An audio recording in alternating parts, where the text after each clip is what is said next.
Ok. Partir au Japon, rester en Belgique, c'est la question du jour. Alors, du coup, dans cette vidéo, on va parler du fait de voyager seul, en solo traveler, ou voyager en groupe, ou encore l'hybride, voyager seul, avoir une base et finalement participer à des cours collectifs, que ce soit du yoga, faire du sport, enfin, rejoindre une activité. Donc, il y a les versions vraiment...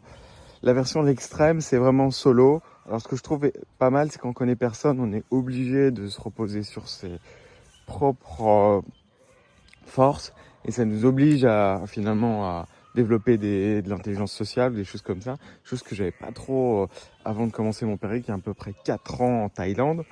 Et du coup, ça m'a aidé, ça m'a ouvert pas mal. J'avais voyagé mais très confort et j'avais tendance à rester chez moi. En fait, je suis un gars qui j'aime bien le design, l'informatique. Enfin, voilà. Je suis plutôt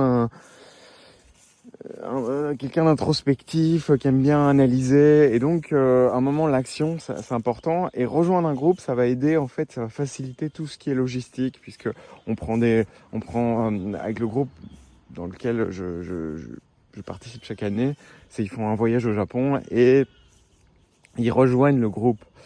Et donc voilà, on rejoint le groupe, on fait des activités ensemble. Le leader, il connaît hyper bien le Japon, il parle japonais, c'est un américain. Enfin, c'est assez sympa. Enfin, peu importe. Pour vous, ça pourrait être faire une retraite yoga asana ou peu importe. Ça peut être faire un, un, un bootcamp de Muay Thai.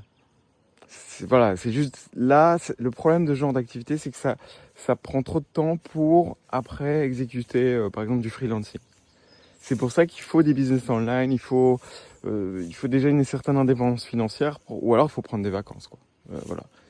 Et c'est pour ça que je préfère le solo traveling, parce que ça permet finalement de continuer à bosser, avoir des revenus, et puis de l'hybrider avec une activité qu'on fait le week-end, ou qu'on fait dans les heures. Voilà, où on a un contrôle sur les heures qui vont être des heures qu'on passe pas online. Donc moi, je suis encore entre les deux, où j'ai une certaine flexibilité en freelance, mais il y a quand même des réunions, il y a quand même des choses comme ça. Donc je pourrais pas participer à ce sommet au Japon. Par contre, je vais quand même y aller, donc je vous annonce mon départ au Japon. Et puis voilà, on se revoit dans des prochaines vidéos. Je vous dis à bientôt les gars. C'était Anthony.